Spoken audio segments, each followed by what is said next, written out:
Would you like to turn around and let people see you? Come here. Come on. There we go. There we go. Right here. Let me put you down. It's a nice chair. You can stay there. You're right next to me.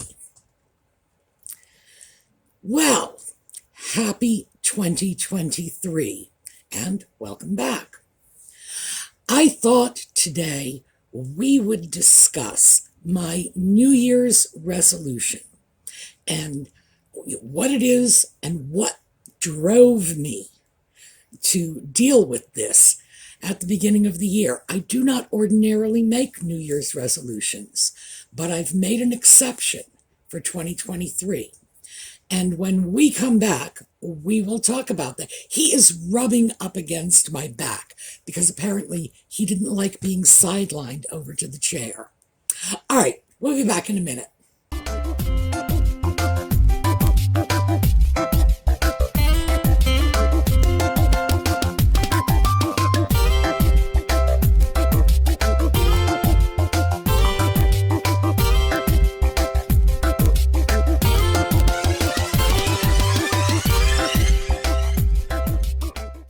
So, 2023 is upon us. Well, if I'm going to be perfectly honest with you, and of course I am, I never really got over 2020. I had a life in 2019 that was quite satisfactory, as far as lives go. And then 2020 came along. Everything changed, and it's been 2 years since the end of 2020, but I still haven't recovered from that. And I got to thinking about this because I've been thinking about this for the last couple of weeks, looking at the end of my second not 2020 year. And I realized maybe I'm not alone. Maybe there are other people out there who are in the same situation. It's like somebody took our lives, just threw it in a paper bag, shook it up like those old shake and bake commercials, dumped it out, and 2 years later, we're still staring at the mess, saying, hey, wait a minute, my life was very different 2 years ago, 3 years ago. Well, it's 3 years ago, actually. It was very different 2 years ago. So my New Year's resolution is to recover that old life that I had at the end of 2019 going into 2020 that just seems to have somehow slipped through my fingers. Now, there were a lot of issues in 2020. I know that my issues are not the same as yours. Some of them may be, but I was not separated from family. That was a big issue for many of our viewers. And for those of you who have followed this channel for a while, you know that when we were in lockdown in the spring and early summer of 2020, I was literally pumping out a video every single day on every topic you could possibly imagine, just because I knew from my own experience what that isolation was like, to be locked in our houses. Nothing was open. Even if you could go somewhere, there was nowhere to go. You couldn't see friends and family. My neighbors, although things have changed in the last 3 years, the overwhelming majority of my neighbors, the people surrounding my house, the immediate neighbors. I live in a little section that the township refers to as a village. I know, how quaint. 9 houses, and at the time, back in 2020, 7 of those 9 houses were occupied by people over the age of 60. I couldn't even visit my neighbors with any sense of safety, because when there is a global pandemic going on, You don't go over and have coffee with the 80-year-old neighbor. That is so dangerous for their health and welfare. And it wasn't even a question of my health and welfare at risk. It was, am I willing to jeopardize them? And the answer was no. I was walking. I was walking 5 miles a day, working my way up to 7. And that stopped very, very suddenly. We were not supposed to be out. Police were stopping people walking down the street. It's like, why are you out? I personally was not stopped. I learned from other people's experiences. And if you were out walking, you had to be wearing a mask. And although I can wear a mask if I'm walking around a store or the mall or whatever, walking for exercise is something very different. I cannot exercise in a mask. That was like a fish out of water, just gasping for breath. So that was a part of my life that was gone. And there were plenty of consequences because I have gained serious weight in the intervening years. No gyms were open. They were just closed. Around here, they were closed for a good 6 months. And it wasn't just like one gym. I think we have 3 in our town. All of them closed, done. One of them never reopened. It reopened under different management. So that alone was a pretty catastrophic impact on my life. The restaurants that I had gone to in 2019 didn't survive the enforced closure of the pandemic. All kinds of things changed. One of the biggest changes for me, and I know this is going to sound very silly, but it's funny because it was emblematic of situations all around the country, all around the world, is Audie, who loves company, didn't get company anymore. And when I saw how frantic this poor little cat was, not getting company, it gives you a whole lot of sympathy for the human beings who are better able to process this not getting company. So I'm thinking, the number of people who have been in my house in the last 3 years, I can probably count on my fingers, as opposed to what it was like before then. Big, big changes. And the thing that I realized going into the new year is I never recovered. I should have recovered. I should have bounced back. And who knows, maybe that's a factor of my age. I'm not going to pretend I'm 18. But I need to start working toward that recovery. I need to sort of pull my mindset out of that horrible blip that was 2020. So that is my New Year's resolution. And I've decided I am going to restructure things. I am going to try to bring my life back to what it was when it was normal in the pre-2020 days. So I also thought I'm going to throw this out, the whole process, because as I say, I'm sure I'm not the only one who somehow got stuck in time, got traumatized, and never recovered from the trauma because it was just there. Everybody was traumatized. You don't get to sit around playing pity poor me when everyone you know is in exactly the same boat. That just doesn't wash.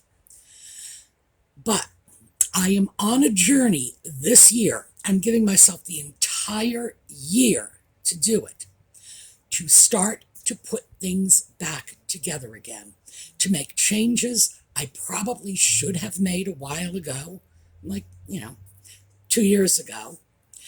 And I thought I would share the process, the journey. Today, I'm talking about the motivation, what it was that got me in this funk in the first place, and why I need to get out of it. And if this is something that is of interest to you, that you can relate to, and you want to follow along on the process, you let me know, because I am more than happy to make videos periodically about where I am in the process. So, the first thing I need to do is really thoroughly clean my house. It's embarrassing for me to admit this, but it is really not as clean as it ought to be. You know why? Because nobody's coming over anymore. And yes, I was one of those people who cleaned my house because I didn't want other people to think I'm a slob. See, I don't have to do it for me. I know I'm a slob. I am like at one with my sloppiness. My mother used to call me Sloppy Sue. I swear, I've been living with this self-identification since I was 4. I really need to stop living my life for other people in that sense. I need to make up my mind that I would be happier if my house wasn't a mess. So I need to clean it up for me, even if people just don't visit the way they used to. Now, part of that, seriously, is a function of my age. People my age are at much greater risk for any kind of communicable disease, even when people have been vaccinated, even when they've already had COVID and recovered. Still, we, meaning my generation, sort of cut back on our socialization. We had a good reason for doing it in 2020. I think for many of us, possibly even most of us, it's kind of become a habit, or we are responding to a fear of a situation that's no longer a threat, or at least not the threat it was 2-3 years ago. So number 1 is I need to do some serious cleaning. Number 2, and this is related to number 1, I really need to pull all of the clothes out of my closet, donate about 80% of them, and I will donate them, I won't sell them. With the world in the situation it is in right now, economically, as far as I'm concerned, clothing is a necessity. It's not a luxury. So I'm not going to charge people for my clothes. No, it's going out, and hopefully it will fall into the hands of people who need it. I have a couple of charities that will take massive donations like this, because I am, 80% of it absolutely is going away. And over time, and again, this is a year-long process, I intend to restructure my wardrobe and turn it into something that I can relate to a little more. And that's something we can have some fun with, just in terms of the videos, because I had decided I was going to do this some months ago, so I have spent months researching it. So we could have a little bit of fun with that. I need to make changes in my life, and with regard to my health and well-being. As I say, I stopped walking. I have to deal with that. I need to deal with a whole host of things just to get some approximation of the life that I lost when we all went into lockdown. The reason I think this might be a fun series of videos, and it will be sporadic, because, as I say, I'm not rushing myself. That's one of the mistakes people make when they get involved with anything, and we're just going to say New Year's resolutions as a catch-all. I need to fix something. They go gung-ho. They have a great deal of energy and enthusiasm for the first few days, the first few weeks, but then it just sort of trickles away. I am not putting any time pressure on myself by giving myself a full year. And hopefully next year we can look back and see how much I've managed to accomplish. But I need to restructure. I need to get out of the 2020 rut I allowed myself to get comfortable in. And as I say, I'm sure I'm not alone. This could be a great deal of fun if you all want to come along with me for the process. You let me know in the comments, and then every few weeks we'll just do a video. I'll show you the empty coat hangers. We'll take a look at the empty cabinets, but I need to significantly declutter because for some reason, I say for some reason, I think I know what this is. So let me just quickly interject. I've often said that I fear becoming a hoarder because my mother was like this close to being a hoarder.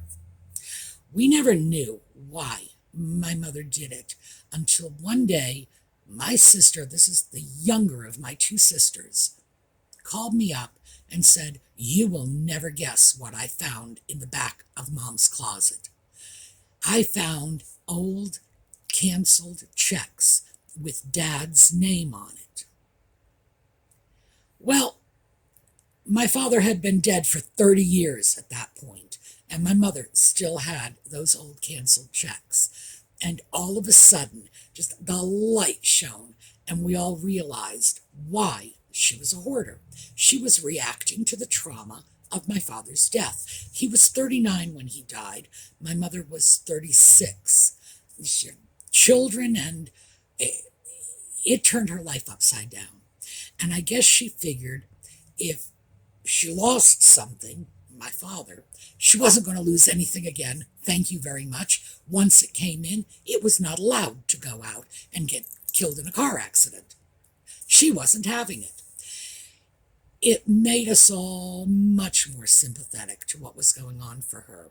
The reason, by the way, she was this close to being a hoarder is she would let us go in and clean. We'd have to trick her. We'd have to get her out of the house. One of my sisters would take her out to the movies. The other one and I would go over there and we would clean. And she'd come back. She'd notice it was cleaned and she wouldn't yell. She wouldn't complain that we had thrown all her precious hoarded stuff away. She knew she had a problem. She just didn't know how to fix it. So I have to be very mindful of falling into the same trap if I'm feeling traumatized, because it's like it's encoded in my DNA. Yes, my mother suffered a trauma. She became a hoarder. Well, we all suffered a trauma in 2020, and now I'm starting to worry that maybe I'm turning into a hoarder. Anyway, so that was just to give you a little context. As for how this is impacting our viewers, we all responded differently to the trauma that was 2020. Some of our viewers had deaths in their family, and more than one.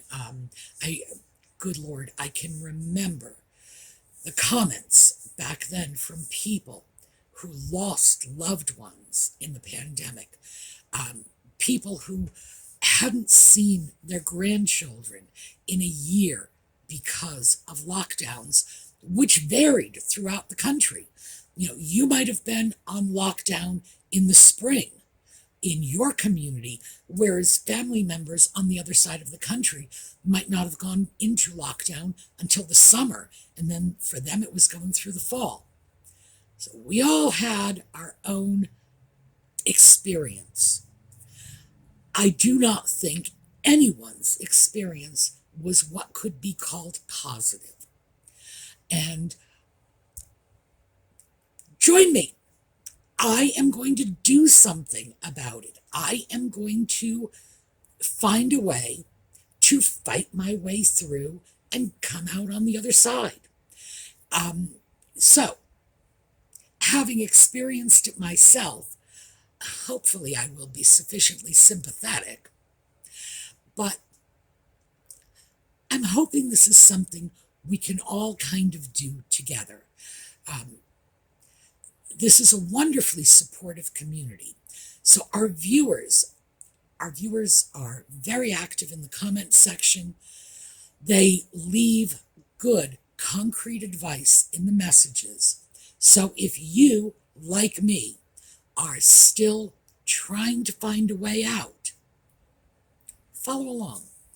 I am starting with my bedroom. I am just cleaning the whole thing out, getting rid of clothes I haven't worn in years. And when I am done with that, I am going to start restructuring a wardrobe around whatever is left over, which I assure you is probably not going to be much. So that could be a fun adventure. And then just sort of moving forward. And eventually, I will get around to that messy kitchen table I showed you, the one that has nothing but stacks of antique and vintage plates on it. Anyway, that is my New Year's resolution.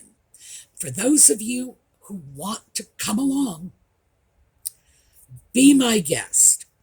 And if it's something that you want to continue following the progress of this adventure, let me know in the comments, because I think we could have a great deal of fun with it.